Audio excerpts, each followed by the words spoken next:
નમસ્કાર મિત્રો, તમારું સ્વાગત છે। આજે આપણે એવા વિષય સમજવા જઈ રહ્યા છીએ જે હાલમાં ગુજરાતના ગામડાઓમાં ખૂબ ઝડપથી વધી રહ્યો છે અને ઘણા લોકો જાણતા હોવા છતાં મોટી ભૂલ કરી રહ્યા છે। વિષય છે ખેતીની જમીન ભાગે એટલે કે ભાગ્યું વાવવા આપવાનો કરાર। ખાસ કરીને બહાર રાજ્ય એટલે કે એમપી, યુપી અને બિહાર જેવા રાજ્યોમાંથી આવતા લોકોને ખેતી કામ માટે અથવા ભાગ્ય રાખતી વખતે રાખવાની કાયદાકીય સાવચેતી।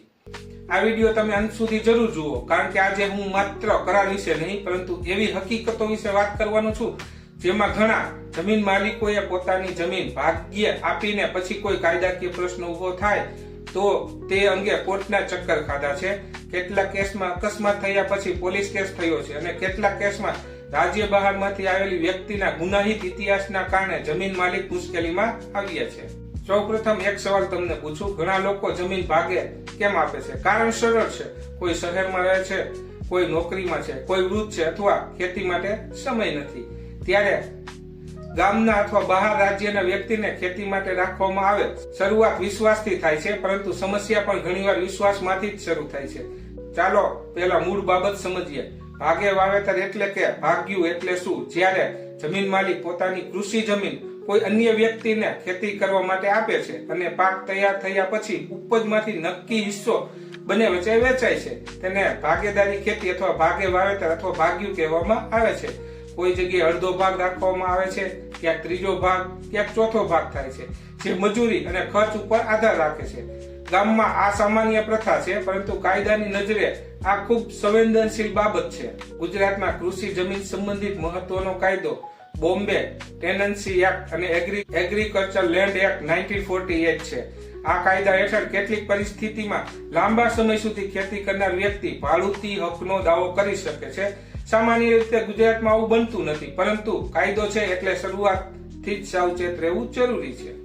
હવે સૌથી મોટી અને સામાન્ય ભૂલ, મૌખિક કરાર। ગામમાં બે માણસ વાત કરે અને જમીન આપી દેવામાં આવે છે, કોઈ લખાણ નહીં, કોઈ સમય મર્યાદા નહીં। શરૂઆતમાં બધું સારું ચાલે, પરંતુ 5 કે 10 વર્ષ પછી વિવાદ થાય ત્યારે એક જ પ્રશ્ન ઉભો થાય, પુરાવા ક્યાં?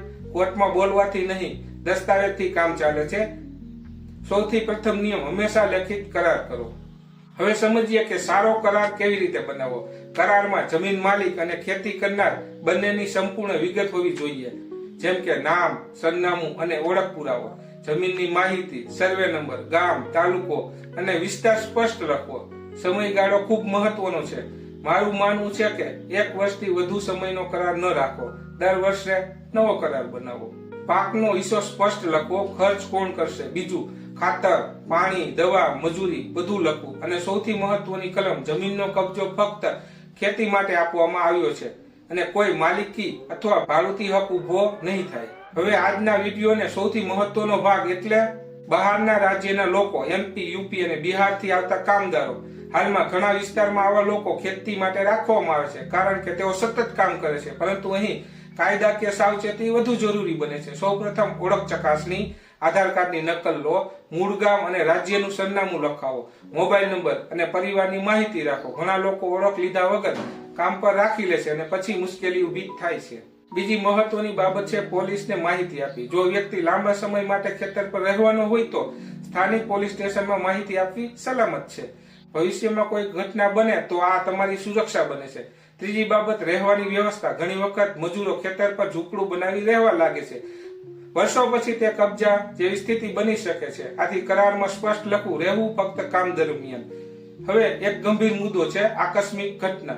ખેતરમાં અકસ્માત સામાન્ય છે, ટ્રેક્ટર પલટી જવું, વીજ કરંટ લાગવો, બોરવેલ કૂવામાં પડવા જેવા અકસ્માત, ઝેરી દવાની અસર। આમ જો મજૂરો તમારા ખેતર પર કામ કરી રહ્યા હોય તો ઘણી વખત તપાસમાં જમીન માલિકની જવાબદારી પણ તપાસવામાં આવે છે। આથી શું કરવું? કરારમાં સલામતી નિયમો ઉમેરો કે મશીન જેવી કે પાણીની motor, machine, generator, tractor, thresher જેવા ખેતીના સાધનો સુરક્ષિત રાખવા, વીજ વાયર ખુલ્લા ન રાખવા જેવી બાબતોનું ધ્યાન રાખવું, અને શક્ય હોય તો કામદારો માટે અકસ્માત વીમો કરાવવો। નાનો ખર્ચ છે પરંતુ મોટી સુરક્ષા છે।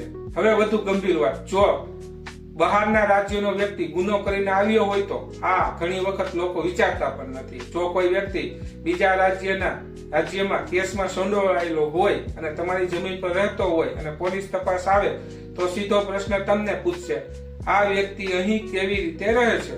આથી સાવચેતી ખૂબ જરૂરી છે. ઓળખ પુરાવો રાખો, પોલીસને માહિતી આપો. કરારમાં લખો કે ગુનાહિત પ્રવૃત્તિ જણાય તો કરાર તરત રદ થશે. ખેતર પર ગેરકાયદેસર પ્રવૃત્તિ સંપૂર્ણ મનાઈ રહેશે. મિત્રો, હવે તમને ઉદાહરણ આપી સમજાવું. રમેશભાઈ પોતાના ગામમાં રહે છે. તેમના બાળકો શહેરમાં રહી નોકરી ધંધો કરે છે.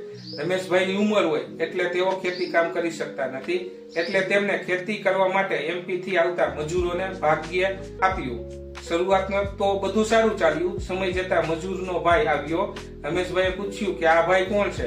તો મજૂરે જણાવ્યું કે મારો ભાઈ છે. તેમની પત્ની સાથે મેં તેમને બોલાવ્યો છે અહીંયા, કેમ કે કામ વધારે હોવાથી માણસોની વધારે જરૂર હતી.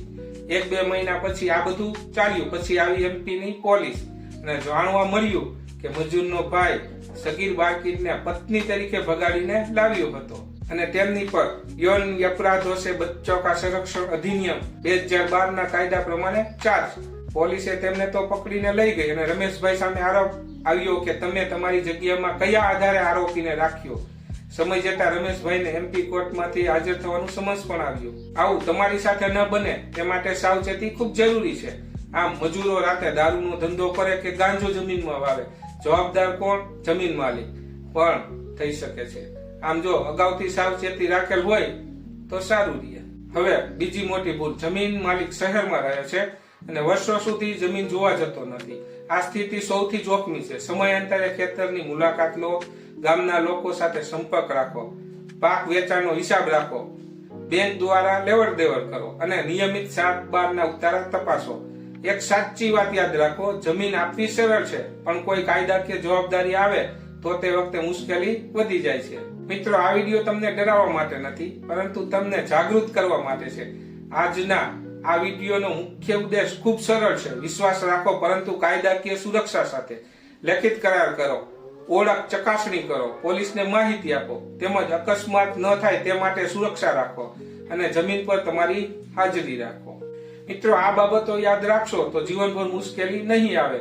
જો તમને આ માહિતી ઉપયોગી લાગી હોય તો વિડીયોને લાઈક કરો, શેર કરો અને ચેનલને સબસ્ક્રાઇબ કરજો, કારણ કે અહીં આપણે એવી માહિતી આપીએ છીએ જે સીધી તમારા જમીન, તમારા અધિકાર અને તમારા ભવિષ્ય સાથે જોડાયેલી છે.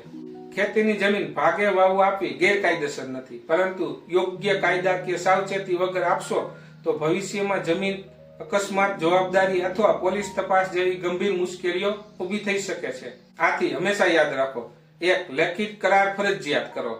2. સમય મર્યાદા રાખો અને દર વર્ષે નવો કરાર કરો.